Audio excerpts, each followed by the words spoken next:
মুত্তাকিদের প্রথম গুণ দান করে, মুত্তাকিদের দ্বিতীয় গুণ তারা রাগকে হজম করে। সুবহানাল্লাহ পড়ে। রাগকে কি করতে হবে? জোরে বলেন কি করতে হবে? আল্লাহ রাসূল বললেন লাইসা শাদীদু বিসসুরা, কুস্তি খেলে যে অন্যকে মাটিতে শুইয়ে দিতে পারে সে আসল শক্তিশালী না। ইন্নামাশ শাদীদুল্লাযী ইয়ামলিকু নাফসাহু ইনদাল গাদাব। রাগের মাথায় যখন নিজেকে যে নিয়ন্ত্রণ করতে পারে আল্লাহর কাছে ওই ব্যক্তিটাই শক্তিশালী। কুস্তি খেলে আরেকজনকে শোয়ায় দিলেন, এ শক্তিশালী না। বরং শক্তিশালী তো সে যে রাগের সময় নিজের উপর নিয়ন্ত্রণ রাখে। He can control himself in the time of anger. যখন সে রেগে যায় তখন সে নিজেকে নিয়ন্ত্রণ করতে পারে, সেই শক্তিশালী। কুস্তি খেলে আপনি হোতায় দিলেন আরেকজনকে, আপনি শক্তিশালী না। এর জন্য রাগকে নিয়ন্ত্রণ করতে রাজি আছেন তো? এক সাহাবী এসে বললেন, ইয়া রাসূলুল্লাহ আউসিনি ইয়া রাসূলুল্লাহ, ও নবী আমারে নসিহত করেন, আমারে কিছু উপদেশ দেন। বিশ্বনবী বললেন, লা তাগদাব, তুমি রেগে যেও না। সাহাবী বললেন, আরেকটা উপদেশ দেন। বিশ্বনবী বললেন, লা তাগদাব, রেগে যেও না। সাহাবী বললেন, ও নবী আরেকটা উপদেশ দেন। বিশ্বনবী তৃতীয়বারের জন্য বললেন, ও সাহাবী তুমি রেগে যেও না। লা তাগদাব, রেগে যেও না, কারণ রেগে গেলেন তো হেরে গেলে। রেগে গেলেন হেরে গেলেন। অনেকে আপনারা রাগাতে চাইবে নানাভাবে, কিন্তু আপনি রাখবেন না। আপনার সাথে ঝগড়া করতে চাইবে, পায়ে পাড়া দিয়ে ঝগড়া করতে চায়, এরকম আছে না নাই? আপনারা রাগাতে চায়, ফুসলাতে চায়, কিন্তু মুমিনরা, মুত্তাকিনরা তারা যেন তেন কোনো কারণে রেগে যায় না। তারা তাদের রাগকে হজম করে। আলহামদুলিল্লাহ পড়েন। আল্লাহ রাসূল সাল্লাল্লাহু আলাইহি ওয়াসাল্লাম কখনো রাখতেন না, কখনো না। ওনার উপর অনেক অত্যাচার হয়েছে, উনি রাগের নাই, উনি ক্ষমা করে দিয়েছেন। কি করেছেন? আল্লাহ রাসূল সাল্লাল্লাহু আলাইহি ওয়াসাল্লাম যখন মক্কায় নামাজ পড়তেন, আল্লাহ রাসূল সাল্লাল্লাহু আলাইহি ওয়াসাল্লাম যখন রুকুতে যেতেন, সিজদায় যেতেন, পিঠের উপরে পচা উটের নাড়ি ভুড়ি চাপিয়ে দেয়া হতো। আল্লাহ রাসূল কখনো রেগেছেন? কথা বলেন। তায়েফের ময়দানে দাওয়াত দিতে গেলেন, পাথর মালা হলো, তিনি রেগেছেন? বাড়ি থেকে বের করে দেয়া হলো, বাধ্য হয়ে মক্কা থেকে মদিনায় হিজরতে গেলেন। মক্কার দিকে তাকিয়ে তাকিয়ে চোখের পানি ছাড়লেন আর বললেন, মক্কা তু হাব্বুল বিলাদ ইলাইয়া, আমার কাছে সবচেয়ে প্রিয় শহর মক্কা শহর। লাউলা উখরিজতু আমা খরাজতু, আমার যদি বের করে দেয়া না হতো মক্কা থেকে জীবনে কোনোদিন আমি বের হতাম না। তারপরেও বিশ্বনবী রাগেন নেই। ব্ল্যাক ম্যাজিক করে 6 মাস বিশ্বনবীকে অসুস্থ করে রাখা হয়েছে, তিনি রাগেন নাই। আল্লাহ রাসূল সাল্লাল্লাহু আলাইহি ওয়াসাল্লাম একবার উটের উপর চড়ছিলেন। ইন দ্য মিন টাইম এক বেদুইন এসে বিশ্বনবীর গায়ের চাদর ধরে টান দিলে। হাদিসের বর্ণনাকারী সাইয়েদনা আনাস রাদিয়াল্লাহু তাআলা, উনি বলেন, কুনতু আমশি মা রাসূলিল্লাহ, আমি একবার রাসূল সাল্লাল্লাহু আলাইহি ওয়াসাল্লামের সাথে হাঁটছিলাম। ওয়া আলাইহি বুরদুন নাজরানি গালিজুল হাশিয়া, আর রাসূল সাল্লাল্লাহু আলাইহি ওয়াসাল্লামের গায়ে ছিল চাদর। কি ছিল? আপনারা আজকে চাদর গায়ে দিয়ে আসছেন কেউ? আসছেন অনেকে। এই যে আমরা চাদর গায়ে দেই, আমাদের চাদরের এই পাশে মাঝে মাঝে কিছু ডিজাইন করা থাকে না? নাজরান দেশ থেকে নিয়ে আসা বিশ্বনবীর ওই চাদরের এইখানে খসখসে ডিজাইন ছিল। তো আল্লাহ রাসূল যখন চাদর গায়ে দেয়া, ওই বেদুইন যখন চাদর টান দিয়েছে, ওই খসখসে ডিজাইন আল্লাহ রাসূল সাল্লাল্লাহু আলাইহি ওয়াসাল্লামের ঘাড়ের চামড়া ছিঁড়ে ফেলেছে। আসছিল ভিক্ষা করতে, বেদুইন আসছে কি করতে? ভিক্ষা চাওয়ার স্টাইল দেখেন, ভিক্ষা চাওয়ার স্টাইল দেখছেন? আল্লাহ রাসূল সাল্লাল্লাহু আলাইহি ওয়াসাল্লামের চাদর ধরে এমন টান মেরেছে, এই খসখসে চাদরের দাগ বিষ্ণু ইসলাম ঘাড়ের মধ্যে বসে ঘাড়ের চামড়া ছিঁড়ে গিয়েছে। বিষ্ণু প্রচন্ড ব্যথা পেয়েছেন, কিন্তু কিছুই বলেন নাই। ফালতাফাতা ইলাইহি রাসূলুল্লাহ, আল্লাহ রাসূল তার দিকে তাকালেন, তাকিয়ে সুম্মা দাহিক, ছোট্ট একটা মুচকি হাসি দিলে, মুচকি হাসি দিলেন। ভিক্ষা করতে আসছে, চাদর ধরে টান মেরা ঘাড়ের চামড়া ছিঁড়ে ফেলছে, আর বলতে শুরু করছে, ইয়া মুহাম্মদ মুরলি মিন মালিল্লাহ, আল্লাহর যে সম্পদ আছে বাইতুল মালের সম্পদ থেকে আমার কিছু দাও, আমার কিছু নাই। আল্লাহ রাসূল সাল্লাল্লাহু আলাইহি ওয়াসাল্লাম ফাদাহিক, একটা মুচকি হাসি দিলেন, দিয়ে সে যা চেয়েছে তার হাতে সেটা উঠিয়ে দিলেন। চিল্লায় পড়েন সুবহানাল্লাহ। তার মানে আমার নবী সহজে রাখতেন না। ওনার গায়ের উপর, দেহের উপর অত্যাচার করা হলে বিষ্ণু সাল্লাল্লাহু আলাইহি ওয়াসাল্লাম কখনো রাগেন নাই। মারা হয়েছে, পাথর মেরে রক্তাক্ত করা হয়েছে, পিটানো হয়েছে, আল্লাহ রাসূল সাল্লাল্লাহু আলাইহি ওয়াসাল্লাম কখনো রাগেন নাই। তবে আল্লাহর জমিনে আল্লাহর বিধান লঙ্ঘিত হওয়া মাত্রই বিষ্ণু সাল্লাল্লাহু আলাইহি ওয়াসাল্লাম রেগে যেতেন। পড়েন আল্লাহু আকবার। আল্লাহর বিধান লঙ্ঘিত হতে দিতেন না। যেই লোকটা নামাজ পড়া অবস্থায় উটের পচা নাড়ি ভুড়ি চাপিয়ে দিলে রাগেন না, যাকে পাথর মারা হলে রাগেন না, চাদর ধরে টেনে গায়ের চামড়া ছিঁড়ে ফেললে রাগেন না, ওই ব্যক্তিটা আল্লাহর জমিনে আল্লাহর আইনের বিরুদ্ধে কথা বললে রেগে যেতেন, কারণ এটা আল্লাহর আইন। আল্লাহর আইনে সবাই সমান, এখানে উঁচু নিচু, there is no difference between black and white, between upper and lower, between the richer section of the society and poorer section of the society, between the prime minister, between the member of the parliament and the factory worker, rickshaw puller. Everyone is totally equal, 100% equal in the eyes of Quran and Islam. চিল্লায় বলেন ঠিক কিনা? আল্লাহর চোখে সবাই সমান। ওইখানে প্রধানমন্ত্রী নাই, ওইখানে প্রেসিডেন্ট নাই, ওইখানে এমপি নাই, ওইখানে রিক্সাওয়ালা আর প্রধানমন্ত্রী আর প্রেসিডেন্ট এক কাতারে দাঁড়িয়ে আল্লাহর সেজদা দেয়। চিল্লায় বলেন ঠিক কিনা? নিজেকে আক্রমণ করা হলে রাখতেন না, কিন্তু আল্লাহর জমিনে আল্লাহর বিধান লঙ্ঘিত হলে আল্লাহ রাসূল রেগে যেতেন। মদিনাতে এক মেয়ে চুরিতে ধরা পড়লো। চুরি করলে কি করতে হয়? আস-সারিকু আস-সারিকাতু ফাকতাউ আইদিয়াহুমা। বাংলাদেশে হাত কাটে, কি করে? জেলে দেয়। আর কি করে? জরিমানা,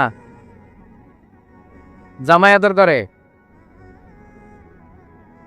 না, বিধান হচ্ছে হাত কেটে দাও। If anyone steal something precious, the government, the authority should cut down his right hand. আইন টাকা। বাংলাদেশে এরকম চোর আছে না নাই? দেশের টাকা পাচার করে, আছে না নাই? হাজার হাজার টাকা কুচি কুচি করে বগুড়ার এক পানির মধ্যে, খালের মধ্যে দেখলাম। জনগণ খেতে পায় না, আর মানুষ টাকা কুচি করে জঙ্গলে ফেলে দিয়ে আস। এগুলো কত বড় টাকা! একটা চোর, ওকে ধরে যদি হাত কেটে টেলিভিশনে প্রচার করে দেয়া হতো, 17 কোটি মানুষ যদি দেখতো, এদেশে আর চোর খুঁজে পাওয়া যেত? যেত না। বনু মাখজুমিয়া গোত্রের এক নারী চুরিতে ধরা পড়ল। সাহাবীরা যে বলে, ইয়া রাসূলুল্লাহ, অনেক বংশীয় মেয়ে, আপনি হাত কেটে দিয়েন না, মাফ করে দেন। কি করেন? আল্লাহ রাসূল সাল্লাল্লাহু আলাইহি ওয়াসাল্লামের চেহারাটা আগুনের গোলার মতো লাল হয়ে গেল, রেগে গেলেন। আল্লাহ রাসূল বললেন, এত বড় সাহস পেলে কোত্থেকে? এটা আল্লাহর আইন। চিল্লায় বলো, কার আইন? লাউ কানাত ফাতিমাতু বিনতি মুহাম্মদ সারাকাত লাকাতা মুহাম্মাদুন ইয়াদাহা। আরে বনু মাখজুমিয়া গোত্রের মেয়ে তো দূরের কথা, আমার কলিজার টুকরা ফাতেমাও যদি চুরিতে ধরা পড়তো, আমি ফাতেমার ডান হাত কেটে দিতে 1 সেকেন্ডও দেরি করতাম না। কারণ বিধানটা কার? এত মাইর দেয়া হলো বিশ্বনবীকে, এত অত্যাচার করা হলো, তিনি রেগে যেতেন না। কিন্তু আল্লাহর জমিনে আল্লাহর বিধান লঙ্ঘিত হলে তিনি রেগে যেতেন, ঠিক কিনা?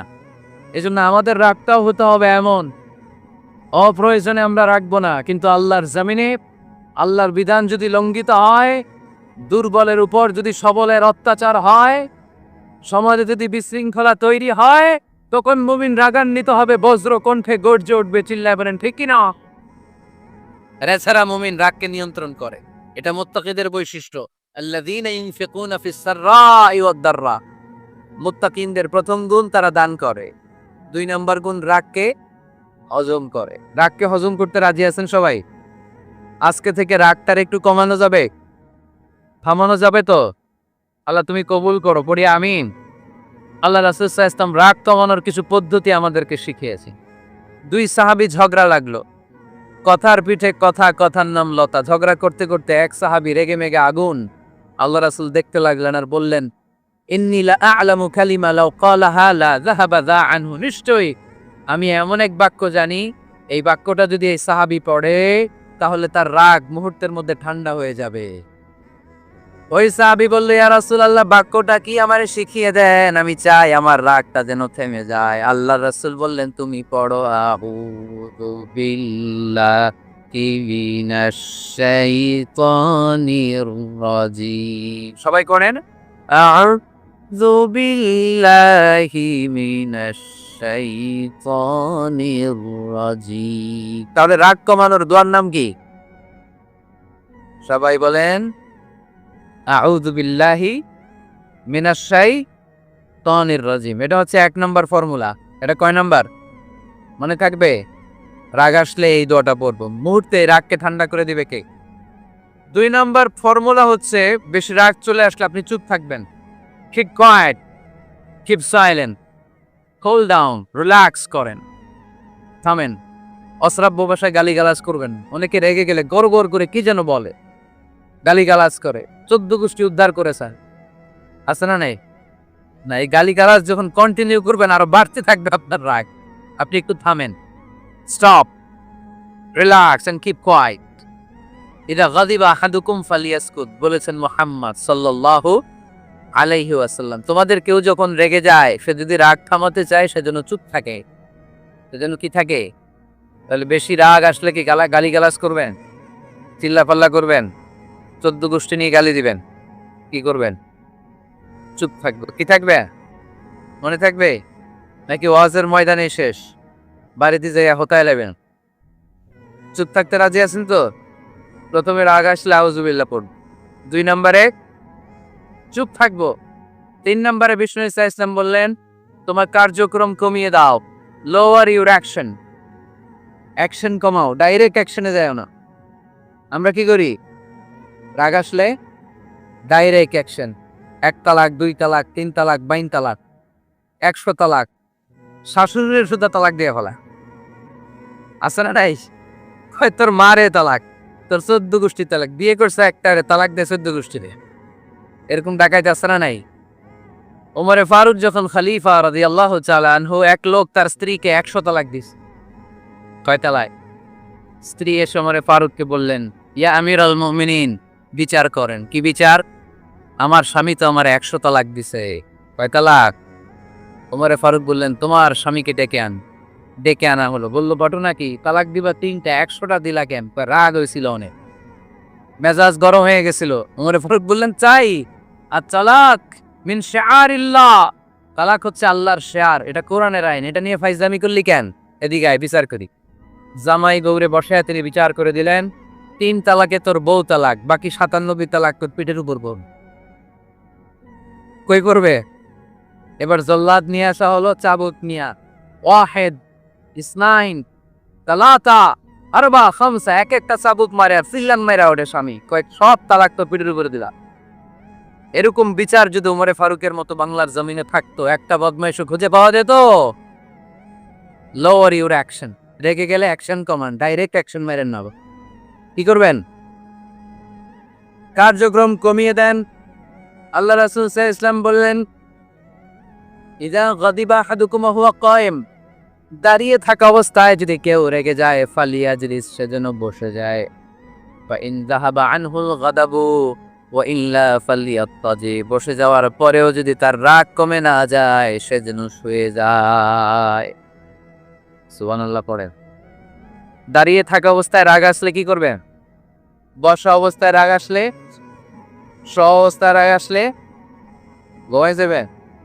অনেক ভালো মানুষ এই এলাকার লোকেরা, অবস্থায় রাগ আসলে চোখ বন্ধ করে ঘুমায় যাবেন। এরপর সুন্দর সুন্দর স্বপ্ন দেখতে শুরু করবো, রাগ আর নাই। কত সুন্দর ফিলোসোফার ছিল বিষ্ণু ঈসা ইসলাম। এই কথাগুলোর দাম কত জানেন? ওজন কত জানেন?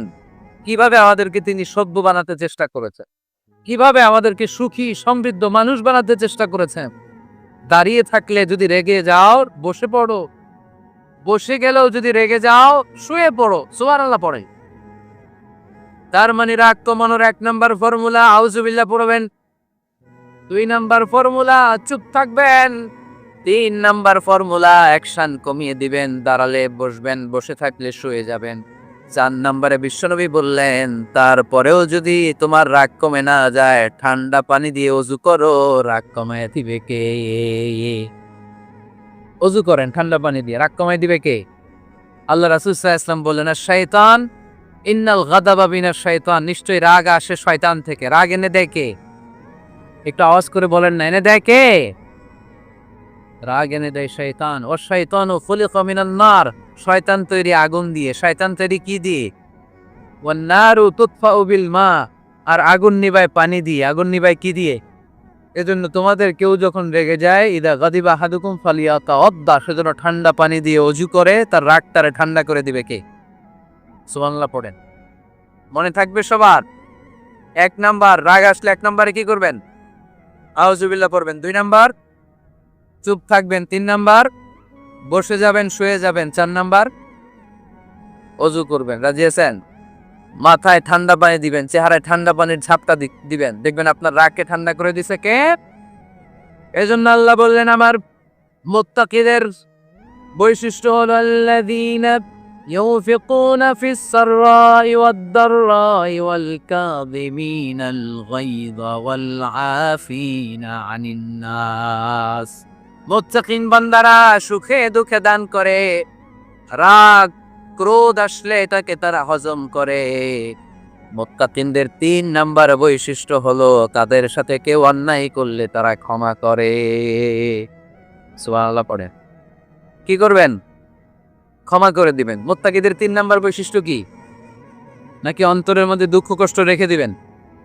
অনেকে আছে অতীতের কষ্ট ভুলতে চায় না, ভুলতে পারে না। কেউ আপনারে ধমকি দিছিল, কেউ আপনার সাথে খারাপ আচরণ করছিল, কেউ আপনারে গালি দিছিল, অনেকে এটারে পেলে পুষে অন্তরে বড় করে রাখে, আছে না নাই? ভুলতে চায় না। মনের ভেতরে রাগ পেলে পুষে রাখা ঠিক না। মনে মনে কয় তুই আমারে মারছিলি, আমি তোরে মারো। তুই আমারে অপমান করছিলি ওই দিন, যদি একদিন সুযোগ পাই কই হতা এলামু। আছে না এরকম? সেই ২০ বছর আগে আপনারে সে অপমান করছে, ওইটারে পেলে পুষে আপনি অন্তরে নিয়ে বয়ে বেড়াচ্ছেন। আর এই হিংসা ক্ষোভ যদি রাগ ভিতরে রাখেন, এটা আপনারে জ্বালায়া দেয় ভিতরে, জানেন? আর যদি আপনি ক্ষমা করে দেন, একেবারে ঠান্ডা। জানেন এই ফর্মুলা আপনারা? এজন্য রাগ ক্রোধ হিংসা কখনো অন্তরে পুষে রাখতে নাই। মা যাদাল্লাহু আবদান বিআফওয়িন ইল্লা ইজ্জান। কোন বান্দা যদি তার অন্য কোনো ভাইকে ক্ষমা করে দেয়, আল্লাহ তাআলা এই ক্ষমাকারীর সম্মান আর মর্যাদাকে বাড়িয়ে দেয়। আল্লাহ তাআলা নিজে ক্ষমাশীল, তিনি ক্ষমা করাকে পছন্দ করেন, তাই আমাদের বেশি বেশি ক্ষমা করা দরকার। এজন্য এখন কেউ যদি আপনার সাথে খারাপ আচরণ করে, আপনার উপর জুলুম করে, অন্যায় করে, কি করবেন? মাফ করে দিবেন। মাফ করতে রাজি আছেন তো?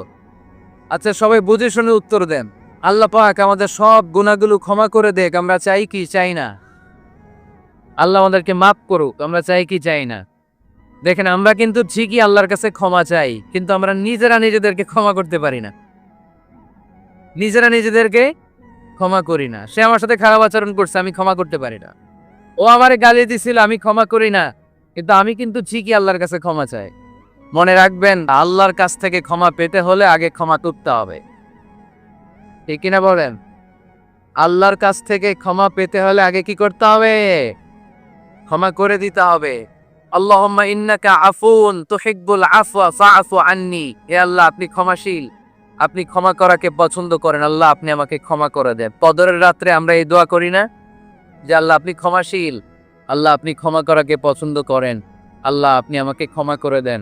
আল্লাহর কাছে আমরা ক্ষমা চাই, কিন্তু আমরা নিজেরা নিজেদেরকে ক্ষমা করতে পারি না। আপনি যদি মুত্তাকি হতে চান, আগে মানুষকে ক্ষমা করতে হবে। রাজি আছেন তো?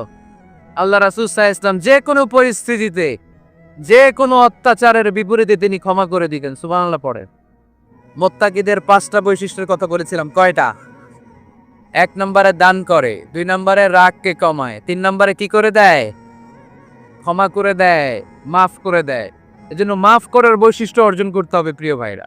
আমরা অনেকেই অন্যের ব্যাপারে অনেক তিক্ত অভিজ্ঞতা, আমারে গালি দিছিল, আমারে ঠকাইছিল, এগুলো বলতে পারি না, আছে না নাই? এগুলো ভুলে যান। ভুললে দেখবেন সব ঠান্ডা, হৃদয়টা ঠান্ডা। যারা অন্যকে ক্ষমা করে দেয়, এদের রাতের ঘুম ভালো হয়। যারা অন্যকে ক্ষমা করে দেয়, এরা স্বস্তিতে থাকে, এদের কোনো মেন্টাল স্ট্রেস থাকে না, এদের হার্ট অ্যাটাক হয় না, এরা স্ট্রোক করে না। আলহামদুলিল্লাহ পড়ে। আল্লাহ রাসূল সাল্লাল্লাহু আলাইহি সাল্লাম একটা ভরা মজলিসে বললেন, এখন এক সাহাবী এসে এখানে বসবে, এই সাহাবীটা জান্নাতি। সব সাহাবারা অবাক, না জানি তিনি কার কথা বললেন। সবাই দেখতে পেলেন, ইন দ্য মিন টাইম এক আনসারী সাহাবী এসে এই জায়গাটাতে বসলো। তার কয়েকদিন পরে আরেকটা ভরা মজলিসে আল্লাহ রাসূল বললেন, এখন এই মাত্র এক সাহাবী এসে এখানে বসবে, এই সাহাবীটা জান্নাতি। ঠিক ওই দিনও ওই আনসারী সাহাবীটা এসে ওইখানে বসেছে। আবার কয়েকদিন পরে আল্লাহ রাসূল সাল্লাল্লাহু আলাইহি ওয়াসাল্লাম বললেন, এই মুহূর্তে এই মজলিসে এমন এক সাহাবী ঢুকবে, এই সাহাবীটা জান্নাতি। সবাই খেয়াল করে দেখলো, ওই যে আনসারী সাহাবীর কথা রাসূল সাল্লাল্লাহু আলাইহি ওয়াসাল্লাম আগে বলেছিলেন, ওই সাহাবী এসে ইন দ্য মিন টাইম ওই জায়গায় বসেছে। চিল্লায় পড়েন সুবহানাল্লাহ। সব সাহাবীরা অবাক হয়ে গেলেন। ঘটনা কি? কি এমন গোপন আমল করে এই সাহাবী, যে গোপন আমলের কারণে তিনটা বড়া মজলিসে বিশ্বনবী এই সাহাবীকে বললেন জান্নাতি। সাইয়েদনা আব্দুল্লাহ ইবনে আমর ইবনুল আস গোপন তথ্য বের করার জন্য এই সাহাবীর বাড়িতে চলে যেয়ে সাহাবীকে সালাম দিয়ে বললেন, ও আনসারী সাহাবী, আমার বাবার সাথে আমার ঝগড়া হয়েছে, আমি 3 দিনের জন্য তোমার বাড়িতে মেহমান হতে চাই। কয়দিনের জন্য? 3 দিন। ওই আনসারী সাহাবী বলল, আহলান ও সাহলান, খুশামদে, আপনি আমার মেহমান হবেন, এটা তো আমার সৌভাগ্য। আসেন, থাকেন, এই ঘরে আমি থাকি, এই ঘরটা ফাঁকা, আপনি এখানে থাকেন। এবার আব্দুল্লাহ ইবনে আমর ইবনে আল আস খেয়াল করলেন কোন গোপন আমল করে কিনা, কোন নেক আমল আছে কিনা এই সাহাবীর, যে কারণে 3 বার বিশ্বনবী এই সাহাবীরে জান্নাতি বলেছে। 3 দিন টানা 3 দিন লক্ষ্য করার পরে সাইয়েদনা আব্দুল্লাহ ইবনে আমর ইবনে আল আস এই সাহাবীর মধ্যে তেমন বিশেষ কোনো নেক আমল, গোপন আমল আর দেখতে পায়নি। 3 দিন যখন শেষ, যাওয়ার পথে বলে, ভাই আসলে আমার আব্বার সাথে আমার তেমন কোনো ঝগড়া টগড়া হয় নাই। ঝগড়া টগড়া কিছু না, আমি বিশেষ একটা কারণে এসেছি। 3বার বিশ্বনবী তোমাকে জান্নাতি বলে ঘোষণা করেছে, আমি দেখার জন্য এসেছি যে তুমি কি আমল করো। কিন্তু আমি তো বিশেষ কোনো আমল দেখলাম না। নামাজের সময় নামাজ পড়ো, তাহাজ্জুদের সময় তাহাজ্জুদ পড়ো, কোরআন তেলাওয়াতের সময় কোরআন তেলাওয়াত করো, আমি যা ইবাদত করি তাই তো করো, বরং আমার চেয়ে আরো কম করো। কি এমন তোমার আমল যে আমলের কারণে বিশ্বনবী তোমারে জান্নাতি বলেছে? সাহাবী ডেকে বলে, আব্দুল্লাহ, আমার জীবনে বিশেষ কোনো আমল নেই, এমন কোন আমল আমি আমার জীবনে করি নাই যে আমলের কারণে বিশ্বনবী আমারে জান্নাতি বলে ঘোষণা দিতে পারে। তবে হ্যাঁ, এমন একটি আমল আছে, প্রতি রাতে ওই আমলটা করে আমি বিছানায় ঘুমাতে যাই। প্রতি রাতে এশার নামাজের পরে আমি যখন আমার বিছানায় ঘুমাতে যাই, আমি আমার অন্তরে কারো ব্যাপারে কোনো ঘৃণা, কোনো ক্ষোভ আমার অন্তরে পুষে রাখি না। সুবহানাল্লাহ পড়েন। কোনো ক্ষোভ, কোনো ঘৃণা, কোনো হিংসা, কারো ব্যাপারে অহংকার, জেলাসি, এগুলো অন্তরে নিয়ে আমি ঘুমাই না। আমি যখন ঘুমাতে যাই, আমি সবাইরে ক্ষমা করে দিয়ে, মাফ করে দিয়ে ঘুমাতে চলে যাই। হয়তো এই আমলটা আল্লাহ তাআলার কাছে অত্যন্ত প্রিয় হতে পারে, এই কারণেই হয়তো বিশ্বনবী আমাকে জান্নাতি বলে ঘোষণা করেছে। চিল্লায় করতে হবে আল্লাহু আকবার। এজন্য রাতের বেলায় যখন বিছানায় যান, সব ভুলে যান। কে গালি দিছিল ভুলে যান, কে ঠকাইছিল ভুলে যান, কে অপমান করেছিল ভুলে যান, কার সাথে মারামারি হয়েছিল ভুলে যান। বিছানায় যাওয়ার আগে সবাইরে মাফ করে দিয়ে একটা প্রশান্ত আত্মা নিয়ে ঘুমাতে যান। ওই সাহাবীর মতো আপনারও জান্নাতি বানাবে কে? এজন্য আল্লাহ বললেন, আল্লাযীনা ইউফিকুনা ফিস সাররাই ওয়াদ দাররাই ওয়াল কাযিমিনাল গায়যা ওয়াল আফিনা আনিন নাস ওয়াল্লাহু ইউহিব্বুল মুহসিনিন। আমার মুত্তাকি বান্দারা সব সময় দান করে, আমার মুত্তাকি বান্দারা রাগকে নিয়ন্ত্রণ করে, আমার মুত্তাকি বান্দারা অন্যের ব্যাপারে অন্তরে হিংসা বিদ্বেষ পুষে রাখে না, আমার মুত্তাকি বান্দারা সবাইকে ক্ষমা করে দেয়। সুবহানাল্লাহ পড়ে। কয়টা গেল? আর বাকি কয়টা? চিল্লায় বলতে হবে কয়টা? 2 মিনিট সময় হবে আপনাদের শোনার, সবার সময় হবে।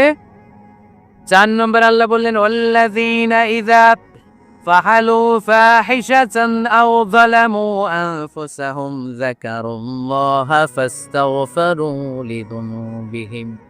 যদি তোমরা মুত্তাকি হতে চাও, মুত্তাকি বান্দার 4 নম্বর গুণ, তারা যদি কোনো অশ্লীল কাজ করে, পাপ করে, সাথে সাথে ক্ষমা চায় কার কাছে? যত পাপ আমরা করি না কেন, ক্ষমার দরজা আমাদের জন্য খোলা রেখেছে কে? সব সময় খেয়াল রাখবেন, পাপ হয়ে যেতে পারে, এটা ভেরি সিম্পল। তুমি মিথ্যা বলে ফেলেছো, খাদ্যে ভেজাল দিয়েছো, ওজনে কম দিয়েছো, পরকিয়া করেছো, অবৈধ দৈহিক সম্পর্ক করেছো, ব্লু ফিল্ম দেখেছো, নিজের উপর নফসের উপর জুলুম করেছো, তারপরেও তোমার জন্য ক্ষমার দরজা খোলা রেখেছে কে? মনে রাখতে হবে, আমাদের পাপ যত বড় হোক, তার রহমতের দরিয়া তার চাইতেও বড়, ঠিক কিনা? আমাদের গুনাহ আর অন্যায় যদি হয় খালের পানির সমান, বিলের পানির সমান, আল্লাহর দয়া সাগরের পানির সমান। আমাদের অন্যায় আর পাপ যদি হয় পাহাড়ের সমান, আমার রবের দয়া আকাশের সমান, ঠিক কিনা? বিষ্ণু বলেছেন, কুল্লুকুম খাত্তাউন ওয়া খায়রুল খাত্তাইন আত-তাওয়াবুন। তোমরা সবাই পাপী। আমরা সবাই কি? আওয়াজ করে বলেন না, আমরা সবাই কি? আমরা যে পাপী, এটা বলতে আপনাদের লজ্জা লাগে? আমরা সবাই কি? শুধু কি পাপী? পাপীর ঘরের পাপী, 14 গোষ্ঠী পাপী। আমি পাপী, আমার বাবা পাপী, আমার মা পাপী, আমার দাদা পাপী, আমরা সবাই পাপী। আল্লাহ রাসূল বললেন কুল্লুকুম খাত্তাউন, তোমরা সবাই পাপী। ওয়া খায়রুল খাত্তাইন আত-তাওয়াবুন। আর এই পাপীদের মধ্যে সবচেয়ে ভালো পাপী ওই পাপী যেই পাপী পাপ করার পরই তওবা করে, ইস্তেগফার পড়ে, ঠিক কি না? পৃথিবী না জানুক আমি তো জানি, পৃথিবী না জানুক আমি তো জানি, আমি কি পাপ করেছি হায়। আমার পাপের করলে বিচার, বাঁচার আমার নাই উপায়। দয়াময় প্রভু মাফ করো আমায়, মাফ করো আমায়। পড়েন পৃথিবী না জানুক আমি তো জানি, আমি কি পাপ করেছি হায়। আমার পাপের করলে বিচার, বাঁচার আমার নাই উপায়। দয়াময় প্রভু মাফ করো আমায়, মাফ করো আমায়। চিল্লায় পড়তে হবে সবাই, আমিন। এজন্য আল্লাহ বললেন আমার মুত্তাকি বান্দারা যদি ভুল করে, আমার মুত্তাকি বান্দারা যদি অন্যায় করে, সাথে সাথে ক্ষমা চায় কার কাছে? ক্ষমার দরজা আমাদের জন্য খোলা আছে না নাই? আমরা যদি ভুল করি, অন্যায় করি, আমরা পড়ি রাব্বানা যালামনা আনফুসানা ওয়া ইল্লাম তাগফির লানা ওয়া তারহামনা লানাকুনান্না মিনাল খাসিরিন। ও আল্লাহ, ভুল করেছি, অন্যায় করেছি, পাপ করেছি, গুনাহ করেছি, নফসের উপর জুলুম করেছি। তুমি যদি মাফ না করে দাও, আমাদেরকে মাফ করার দুনিয়াতে কেউ নাই, ঠিক কি না? এজন্য আল্লাহ বললেন মুত্তাকিদের 4 নাম্বার গুণ ভুল হতেই পারে, কিন্তু নিরাশ হয়ো না, হাল ছেড়ে দিও না। তোমাদের জন্য আমি আল্লাহর ক্ষমার দরজা খোলা আছে না নাই? 24 ঘন্টা খোলা। সকালে ভুল করছেন, মাফ চাইবেন কার কাছে? দুপুরে ভুল হয়েছে, মাফ চাবেন কার কাছে? রাতে ভুল হয়েছে, মাফ চাবেন কার কাছে? কারণ মুমিন বান্দারা জানে ওমাইয়া গফিরুয যুনুবা ইল্লাল্লাহ। মুত্তাকিনরা জানে আল্লাহ ছাড়া গুনাহ ক্ষমা করার কেউ নাই। তাই গুনাহ হলে, পাপ হলে আমরা ক্ষমা চাই কার কাছে? যদি পাপ হয়ে যায়, অন্যায় হয়ে যায়,